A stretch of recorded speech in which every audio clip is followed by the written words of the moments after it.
When most people think about Arab money, all that comes to mind are wealthy sheikhs buying football clubs and the most incredible supercars and yachts. Few people ever think about the richest Arab women. In fact, I'm certain that many of you outside the Middle East have never even heard of the women on this list. Number 10. Lubna S. Olayan. Lubna Olayan is a Saudi Arabian businesswoman who has been the CEO and deputy chairman of Olayan Financing Company, OFC, since 1986. She has been on the boards of WPP and Saudi Hollandi Bank, now Alawal Bank, and on the international advisory boards of Rolls-Royce and Citigroup. Olayan was born in 1955 into the wealthiest family in Saudi Arabia. Her father, Suleiman Olayan, started his company as a trucking business in 1947, before eventually diversifying to other sectors. While visiting the United States in the 1960s, he fell in love with New York and its stock exchange. Inspired by what he'd seen abroad, he pushed his 4 children to work hard to earn their money and people's respect. He also wanted his 3 daughters, including Lubna, to get a university education. Fulfilling her father's wish, she attended Cornell University in the United States, earning a degree in economics. She then got her MBA at Indiana University's Kelley School of Business. After graduating, she briefly worked as a J.P. Morgan analyst in New York before she returned to Saudi Arabia. Back home, her father brought her into the family's business, appointing her as his executive assistant in 1983. Eager to prove her competence, Olayan quickly rose through the ranks of the Olayan Group. In 1986, she was appointed the company's CEO, a role she maintained until 2019. Under her leadership, OFC grew into a major player in the Saudi Arabian economy. The company became involved in various businesses, including banking, finance, real estate, and telecommunications. However, one of Lubna's greatest achievements is increasing female inclusion in the workplace. In 2001, she hired her first female colleague and gradually increased Olayan's female contingent. Now, the company employs around 400 Saudi women, including 56 in the Riyadh head office. Even if that accounts for just 3% of Olayan's 12,000-man workforce, it's clearly a step in the right direction. She became the first Saudi woman to head a bank when she was announced as the chairwoman of the Saudi British Bank in 2019. She's currently serving her 3rd 3-year term as the head of the bank. On top of that, she still oversees her family's empire by being on the company's board, along with her brother and 2 sisters. According to many reports, this family fortune is worth over $10 billion. Olayan speaks regularly at the World Economic Forum and has been recognized by Forbes, Time, and Fortune magazines as one of the most influential people in business.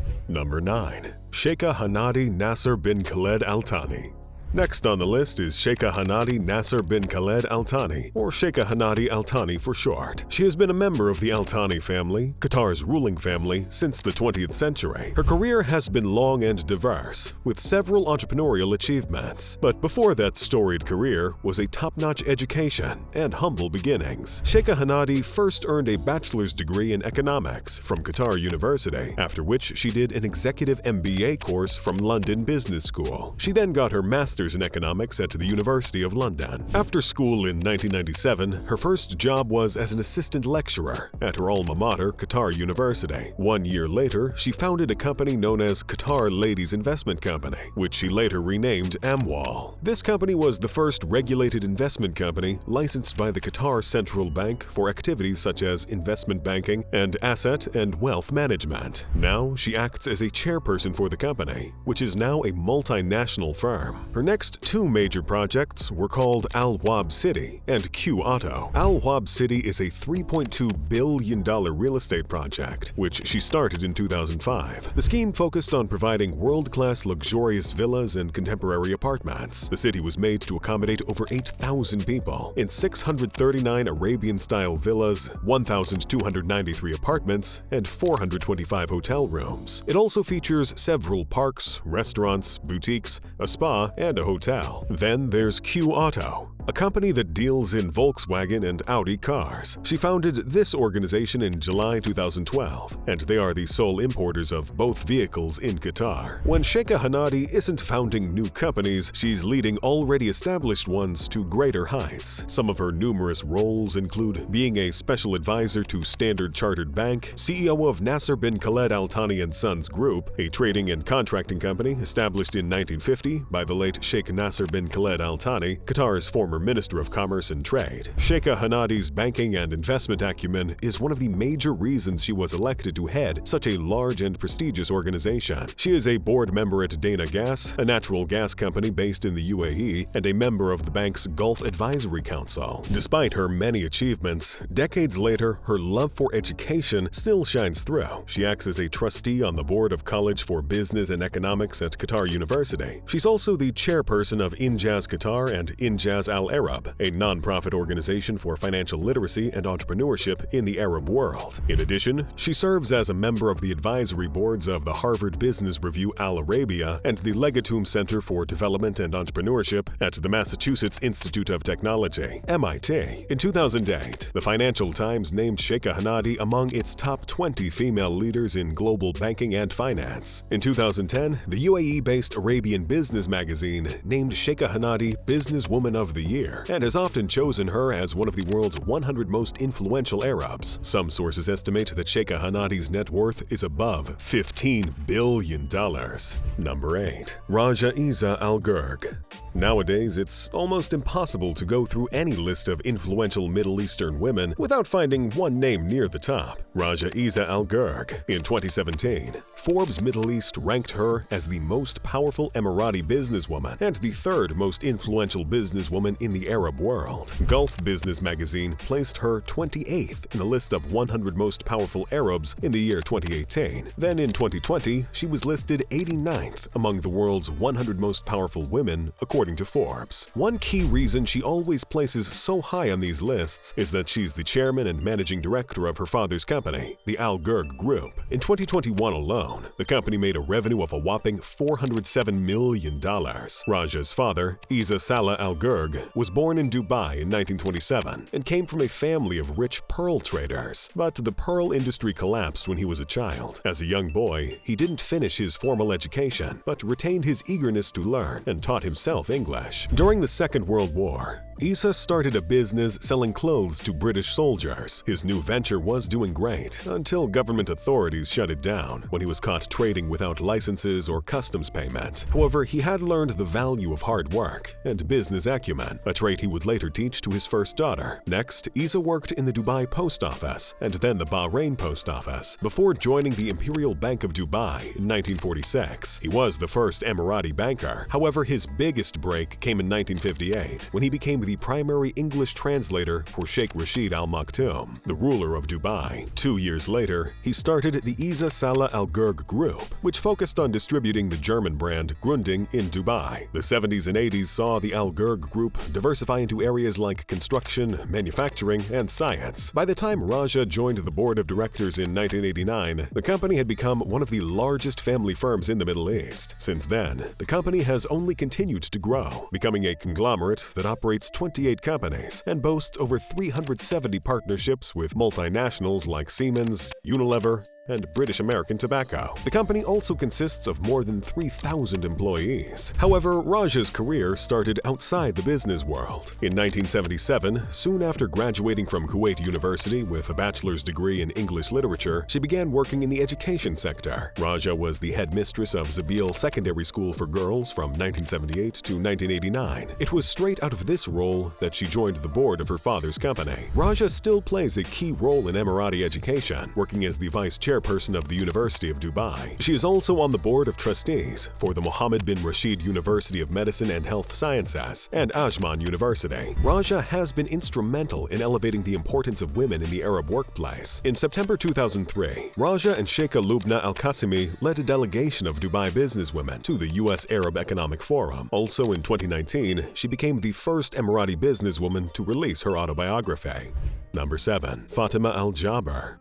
Fatima Al-Jaber is a powerhouse in the UAE business world. In 2014, she was named one of the 100 most powerful women in business by Forbes, becoming one of only 4 businesswomen from the Gulf to make the list. She has been the chief operating officer of the Abu Dhabi-based Al-Jaber Group, a family-run conglomerate established by her father in 1970. The Al-Jaber Group has over 50,000 employees and $5 billion in assets, making it the largest private sector employer in the UAE. She has held this position since 2007, and during that time, she has overseen some of the UAE's most iconic construction projects. One of the company's most significant deals is the expansion of the Al Maktoum International Airport. The goal of the contract is to make Al Maktoum International the world's biggest airport, with a capacity of 220 million passengers annually. However, the initial agreement with Al Jaber was to increase the airport's maximum capacity to 26.5 million passengers annually by 2025. Before joining the Al Jaber Group, Fatima had a successful career with the Abu Dhabi government. She held various technical and managerial positions, including Assistant Undersecretary for Technical Services at the Abu Dhabi Public Works Department and Assistant Undersecretary for the Building Projects section at the Abu Dhabi Municipality. Al Jaber is a regular speaker at business conferences across the region, and she is a high-profile ambassador for women in the workplace. She is also known for her pride in the opportunities available to Emirati women. Al Jaber graduated from the UAE University in Al Ain, earning a Bachelor of Architectural Engineering degree in 1987. She is also the first Emirati woman to be elected to the Board of Directors at the Abu Dhabi Chamber of Commerce. In addition, she is the chairperson of the Abu Dhabi Business Women's Council. She has also served on different boards in the UAE, such as Abu Dhabi Economic Development Council, Al Khazna Insurance Company, Dana Gas, the National Investor, and Takaful Insurance Company. She is also serving on the boards of several non-profit organizations like Future Rehabilitation Center, the Arab Gulf States Institute in Washington, GCC Chapter Chair for Women, Corporate Director, and Canadian UAE Business Council.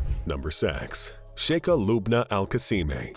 Sheikha Lubna Al-Qasimi is an Emirati politician and a member of the ruling family of the Sharjah Emirate. She was the first woman to hold a ministerial post in the United Arab Emirates and has occupied several ministerial positions since her first appointment in 2004. She has served as the Minister of State for Tolerance, Minister of State for International Cooperation and Development, and Minister of Economic and Planning of the UAE. Sheikha Lubna grew up loving all things technology. She devoured several books on mathematics and physics as a child. In the 1970s, she went abroad to obtain her BSc in Computer Science at California State University, Chico. Afterward, she got an Executive MBA from the American University of Sharjah and received an Honorary Doctorate of Science from her alma mater, California State University. Sheikha Lubna's time as Minister of Economy and later Minister of Foreign Trade saw the UAE experience its most prosperous period and highest volumes of foreign trade. Her impact was also significant when she later became the federal government's Minister of International Cooperation and Development.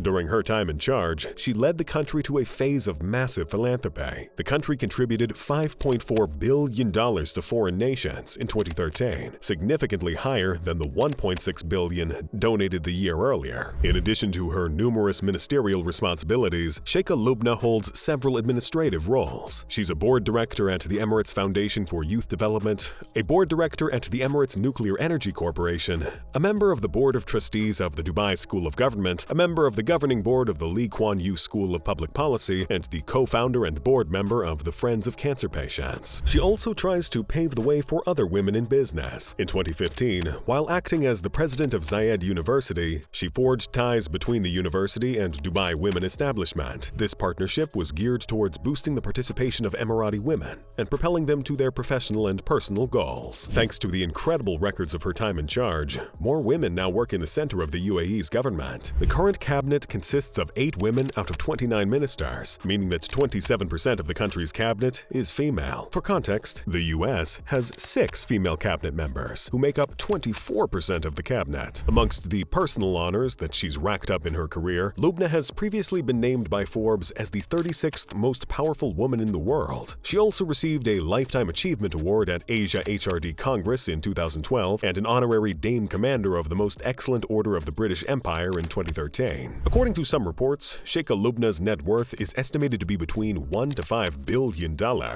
Number 5. Sheikha Maitha bint Mohammed. Next on this list is an athlete from the UAE called Sheikha Maitha bint Mohammed bin Rashid Al Maktoum. Now, you might be wondering what high-paying sport she competes in that makes her one of the richest Arab women. Well, her sports career isn't the reason she's on this list. Instead, it's the fact that she was born into one of the wealthiest families in the UAE. In fact, she's the eldest daughter of Sheikh Mohammed bin Rashid Al Maktoum, the Vice President and Prime Minister of the United Arab Emirates, UAE, and ruler of the Emirate of Dubai. Sheikha Maitha's martial arts sports career began in the year 2000. Before then, Emirati girls could not compete in sports like martial arts, as there were no fight categories for women. However, that law was changed at the start of the new century, when girls were finally allowed to fight under the UAE Karate Foundation. Her first major win came at the 10th Pan-Arab Games in 2004, a tournament in which she won the gold medal in karate. She competed in the 65-kilogram weight class and was the first woman from the UAE to win an international gold medal. Next, in the 2006 Asian Games, she took a silver medal in karate for the women's over 60-kilogram weight class. 1 year later, she won another gold medal in the 11th Pan-Arab Games in Cairo. Ahead of the 2008 Beijing Summer Olympics, Sheikha Maitha was declared as the female Taekwondo representative of the UAE. She participated in the 67-kilogram category for women, making her the first woman to represent the UAE, as well as carrying the national flag at the event. When Sheikha Maitha retired from combat sports in 2012, she transitioned to the game of polo. Her team reached the semi-finals of the IFZA Silver Cup in 2021. In that same year, they won the 2021 Polo Masters Cup and the Dubai Polo Challenge. As the Sheikh's eldest daughter, Sheikha Maitha has access to an almost unlimited level of wealth. Her billionaire father, who is reportedly worth $14 billion, earned most of his wealth from real estate, since land in the UAE is managed as an asset of the state. Since Dubai operates an autocratic system of government, the line between the government's assets and that of the ruling family is often blurred. It was during her father's reign that Dubai exploded into its current global city status. He also launched several government-owned enterprises such as DP World, the Jumeirah Group, and Emirates Airlines. The Sheikh also authorized massive projects like the Palm Islands, the Burj Khalifa, and the Burj Al Arab Hotel. Number 4. Sarah Al Suhaimi.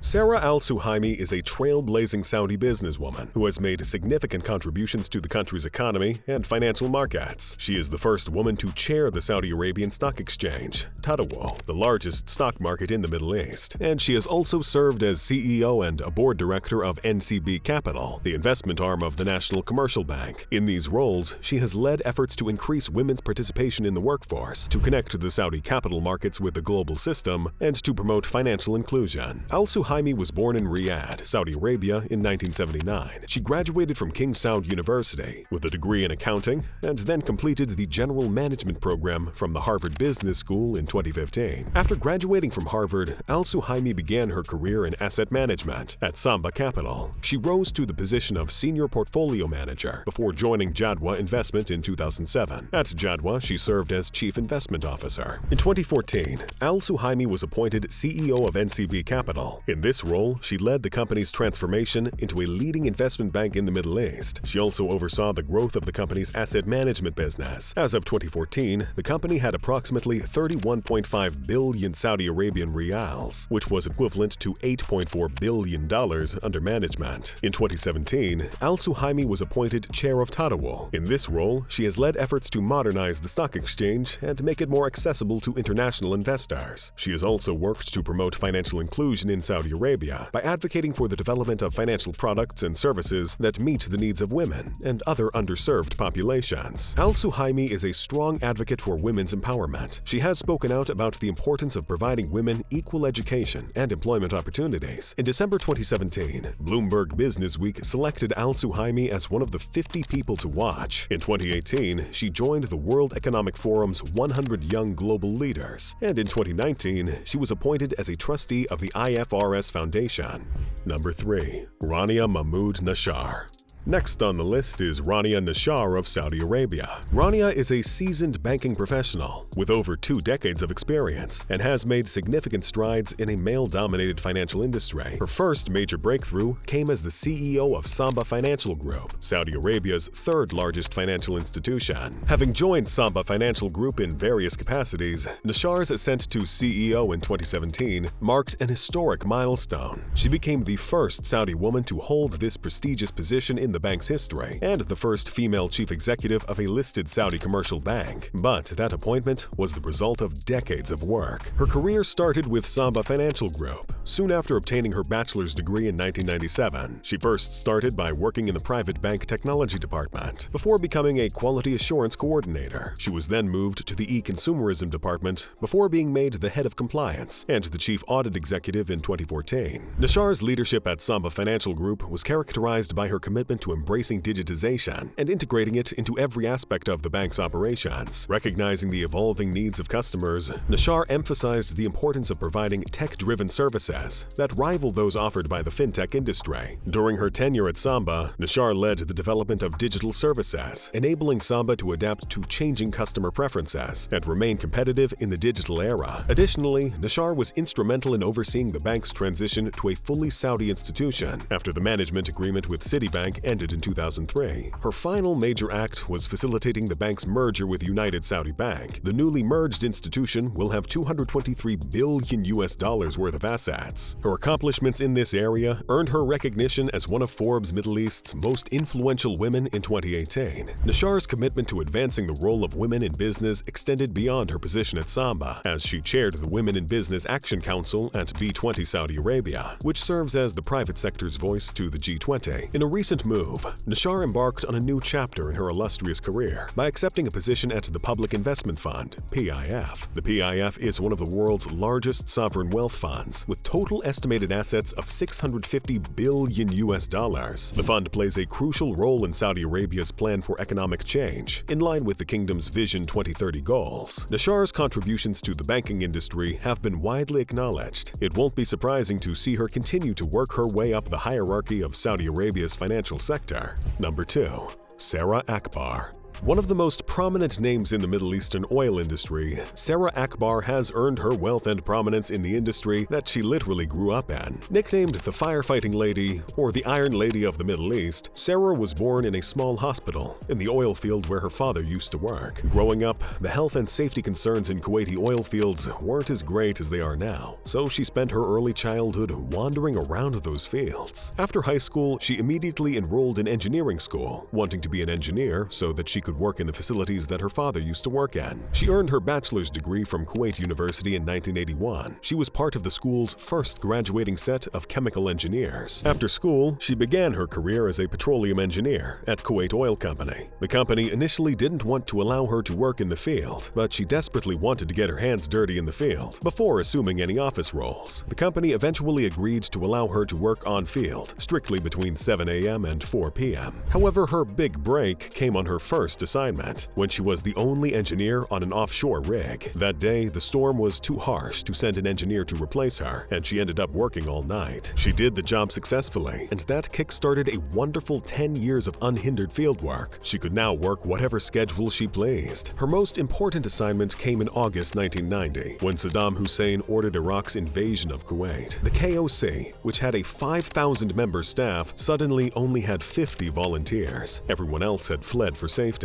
But Sarah was one of the brave engineers who stayed back. If she had left, the people of Kuwait wouldn't have had oil and gas, which was necessary for power and water supply. She and her colleagues weathered this tough 7-month period of Iraqi occupation. When the Iraqi forces finally retreated in February 1991, they set about 80% of the Kuwaiti oil wells on fire, creating the largest environmental catastrophe in history. Necessity caused Sarah's role within the KOC to change, working in the firefighting operations. Because Sarah had more experience and knowledge of the wells than the other firefighters, she was integral in the ensuing 7-month firefight. These epic efforts were shown in a 1992 documentary that was nominated for an Academy Award. In 1993, she received the United Nations Global 500 Award from the United Nations Environment Program for her efforts. When things finally calmed down, Sarah switched roles again, becoming the superintendent of petroleum engineering and an R&D specialist at KOC. She served as a new business development manager at Kuwait Foreign Petroleum Exploration Company from 2001 to 2005. After that, Sarah co-founded Kuwait Energy PLC in 2005 and was the company's CEO until 2017. The company was later acquired by United Energy Group in 2018 in a deal worth $651 million. Since January 2018, Sarah has been a non-executive director of Petrofac Limited. Number 1. Maha Al Ghunaim.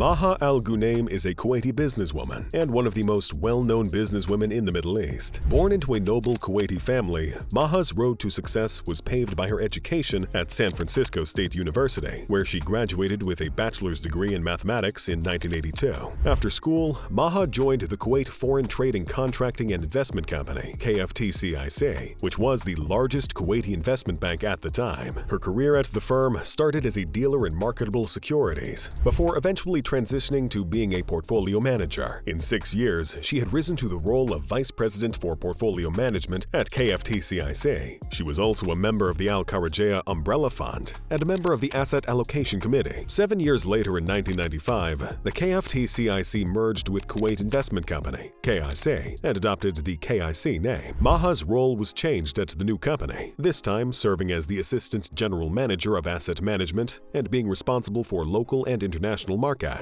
Her next milestone came in 1998, when Maha and 4 co-founders established Global Investment House with a capital of $50 million. The new investment bank steadily became one of the largest in the Middle East and North Africa region. By 2006, the firm managed around $7 billion worth of assets and offered different funds, and soon had the largest network of offices in the region. GIH soon ventured into investments with China, Turkey, and India, and in 2005, it facilitated Investcom's expansion into London and Dubai. GIH raised $200 million in funds for the Lebanese telecom company to make this move possible. In 2008, Maha's firm was listed on the London Stock Exchange, making it the first Kuwaiti company to be listed there. However, the listing coincided with the global financial crisis, which hit the company badly and caused it to delist. The company's prop book investments took the greatest hits, and the company had to engage in a wholesale restructuring exercise. It took several years of work to clear the company's debt, which was up to $1.7 billion in 2010. Maha reportedly tendered her resignation in 2014, but decided to weather the massive storm.